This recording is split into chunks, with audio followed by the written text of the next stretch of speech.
नमस्कार दोस्तों, आपका चैनल ऋतु मुकेश शर्मा सेवन पर स्वागत है। आज की कहानी का शीर्षक है उजला हाथी और गेहूं के खेत। दोस्तों, इस कहानी को रामधारी सिंह दिनकर ने लिखा है। तो चलो दोस्तों, ये कहानी शुरू करते हैं। किसी गांव में एक किसान रहता था। वह किसान बहुत मेहनती था। उसके 2 पुत्र थे। एक पुत्र विवाहित था, जिसके 3 छोटे छोटे बच्चे थे, और दूसरा पुत्र अविवाहित था। तीनों बाप बेटे बहुत लगन से खेती किया करते थे। एक दिन किसान की अचानक से तबीयत बहुत बिगड़ी और वह बिस्तर पर पड़ गया। बीमार रहते रहते काफी समय गुजर गया। किसान को महसूस होने लगा कि अब उसका अंतिम समय आ गया है। उसे लगा कि मरने से पहले वो अपनी जायदाद का दोनों बेटों में बराबर बंटवारा कर दे, जिससे दोनों भाइयों में किसी प्रकार का कलह न हो। किसान ने अपनी जमीन को दोनों भाइयों में बराबर बांट दिया और कुछ समय बाद किसान देवलोक सिधार गया। दोनों भाई बहुत मेहनती और ईमानदार थे और दोनों ही परस्पर गुप्त रूप से एक दूसरे के लिए प्राण देते थे।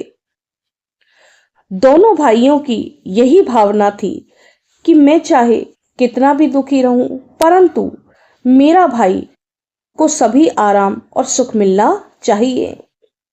दोनों भाइयों ने रबी की फसल खूब डटकर अपने खेत में उपजाई और बैसाख के महीने में दोनों के खेत खलिहान गेहूं से लद गए। एक रात छोटा भाई खाट पर लेटा हुआ था और वो सोते सोते सोचने लगा कि मैं कैसा निष्ठुर हूं। मेरे आगे पीछे तो कोई भी नहीं है। बड़े भाई के तो छोटे छोटे बच्चे हैं। इतना गेहूं ले जाकर मैं क्या करूंगा? अच्छा होगा कि मैं अपने खलिहान से रात्रि को कुछ गेहूं के बोरे अपने भाई के खलिहान में रखाऊं।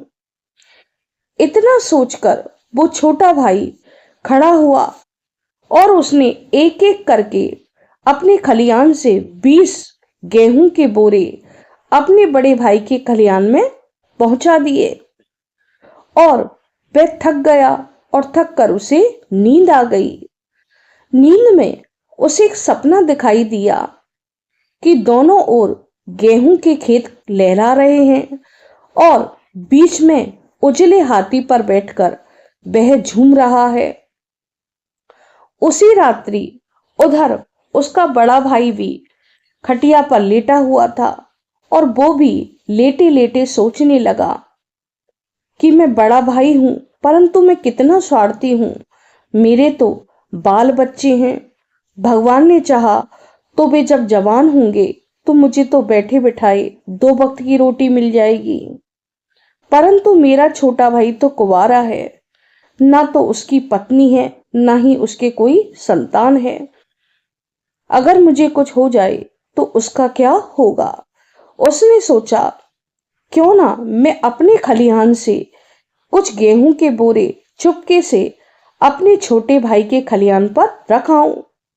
उन्हें बेचकर वो 2 पैसे जमा करेगा तो उसका बुढ़ापा आराम से कट जाएगा। बुढ़ापे में तो शरीर कमजोर हो जाता है, वो कैसे खेती बाड़ी करेगा? और वह बड़ा भाई अपनी खटिया से खड़ा हुआ और उसने भी एक एक करके 20 बोरे गेहूं अपने छोटे भाई के खलिहान पर पहुंचा दिए। बड़ा भाई भी थक गया और थक कर सो गया। उसने भी वही सपना देखा जो छोटे भाई ने देखा कि दोनों ओर गेहूं के खेत लहरा रहे हैं और उजला हाथी पर बैठकर वो झूम रहा है। जब भोर हुई तो छोटा भाई खलिहान पहुंचा तो वो देखकर दंग रह गया कि उसके बोरों में से 20 बोरे गेहूं कम ना हुए। उधर बड़ा भाई भी जब अपने खलिहान पर पहुंचा तो वो भी देखकर दंग रह गया कि उसके भी 20 बोरे गेहूं में से एक भी बोरा कम न हुआ। फिर कई रात्रि दोनों भाई चुप चुप के एक दूसरे के खलियान पर 20 बोरे नाज पहुंचाते रहे। बड़ा भाई छोटे भाई के खलियान पर और छोटा भाई बड़े भाई के खलियान पर। एक रात्रि दोनों भाई जब एक दूसरे के खलियान पर गेहूं का बोरा डालने जा रहे थे तो वे आपस में टकरा गए। दोनों भाई बोरे पटक कर एक चौंक गए और एक दूसरे से लिपट कर फूट फूट कर रोने लगे। खलियान में गेहूं के बोरों की संख्या कम क्यों नहीं हो रही है, इस रहस्य को वो दोनों समझ गए।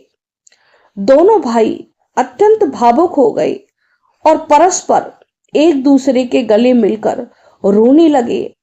उन दोनों की आंखों से आनंद के आंसू बहने लगे। उनके आंसुओं की बूंद पृथ्वी पर गिरी, जिससे मिट्टी में दबा एक पीपल का बीज भीग गया और उस पीपल के बीज से एक उत्तम अंकुर निकला। अब दोनों भाई के खलियान के बीच में एक पीपल का पेड़ उगाया और वो समय के साथ वृक्ष बनकर फल फूलने लगा।